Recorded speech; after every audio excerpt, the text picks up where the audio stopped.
There's a shoebox in my closet I hadn't opened in maybe 15 years. Found it last week looking for something else entirely, and inside it, under some old photographs, was a small stack of index cards held together with a rubber band that had gone brittle and snapped the second I touched it. Her handwriting, my grandmother's. And these weren't her usual recipe cards, no fancy dishes, nothing for company. These were different. On the back of one, in pencil, she'd written a date. December, a year I won't say out loud because the year isn't the point. What's on the front of that card is the point. 4 ingredients, that's it. Eggs, bread, and onion butter.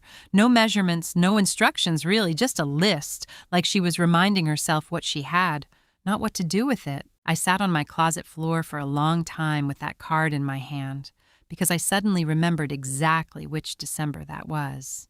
I was 8, and I remembered, all at once, standing in front of an almost empty fridge that same week, thinking there was nothing to eat. There were 6 cards in that stack. 6 nights, I think, when there wasn't much left before the next paycheck came. I want to go through all 6 with you today and what was on the card and what I actually remember about eating it, because somewhere between what she wrote down and what I remember, I think there's something worth understanding about what it actually means to know how to cook. I should tell you a little about why these cards exist at all, because I don't think she made them for anyone but herself. She raised 6 kids on a mail carrier's income, and there were stretches, not constant, but recurring, the way a tide recurs, where the money thinned out before the month ended. I think these 6 cards were her way of remembering what had worked before, so she wouldn't have to figure it out from scratch every single time the fridge got this bare. That's different from a recipe. A recipe is something you make because you want to. This was something closer to a survival note, written by someone who refused to let survival look like panic. Card 1. The first card says eggs, bread, onion, butter. That's the December card. That's the one I already told you about. I was 8, standing at the open fridge door, and she was already moving before I'd even finished the sentence.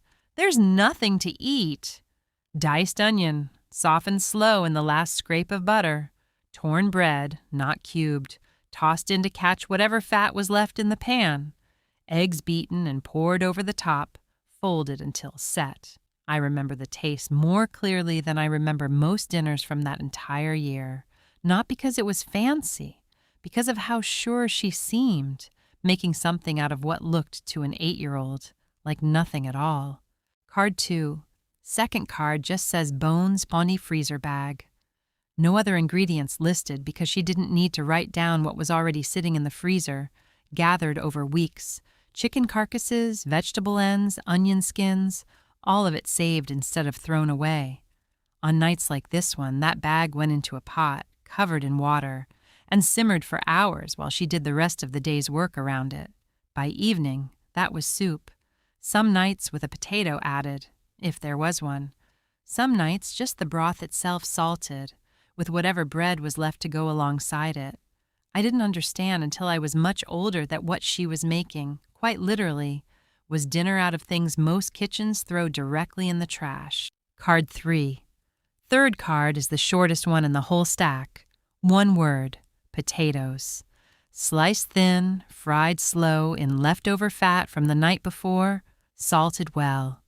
I remember being disappointed by this one as a kid asking her, maybe 10 years old, why we were just having potatoes, the way children get disappointed by simplicity. She looked at me and said something I didn't understand then and think about constantly now. She said a full stomach doesn't need to be fancy. It just needs to be full. Card 4. Fourth card. Flour, water, salt, egg if there's one. Cooked into something between a pancake and a flatbread on a hot skillet. And if there happened to be a spoonful of jam clinging to the bottom of an otherwise empty jar, that became the whole meal flatbread, and the last scraped remnants of jam until the jar was properly empty instead of just mostly empty. There's something on this card I only noticed sitting on my closet floor last week. The words, egg if there's one, are written smaller than the rest, almost an afterthought, like she genuinely wasn't sure some weeks whether there would be. Card 5. Fifth card, dried beans, onion end, bay leaf if there's one. This is the one I think about most now that I'm the age she was when she wrote it. Soaked overnight, simmered slow the next day, served over rice when there was rice, and just in a bowl with bread when there wasn't. I remember eating the same pot of beans 2 nights running more than once as a kid, and not understanding why. I understand now. One pot, stretched across 2 or 3 nights, was the entire strategy. It wasn't an accident that we ate it twice. It was the plan. Card 6. The one that stopped me. The 6th card is the one that actually made me put the whole stack down for a minute. It's not really a list of ingredients at all. It just says in her handwriting, whatever's left, there's always something. No specific items.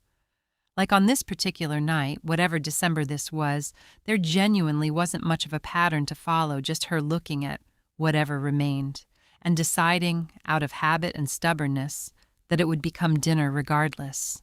I asked her once, years later, long after I'd grown up and left that kitchen, whether those nights ever scared her, whether she ever stood in front of an almost empty fridge and felt the thing I feel now sometimes, that small flicker of panic, the urge to just order something and make the problem disappear instead of solving it. She said, I never had the luxury of being scared of an empty fridge. Being scared doesn't fill it. Cooking does. I put the cards back in the shoebox, but I didn't put the rubber band back on.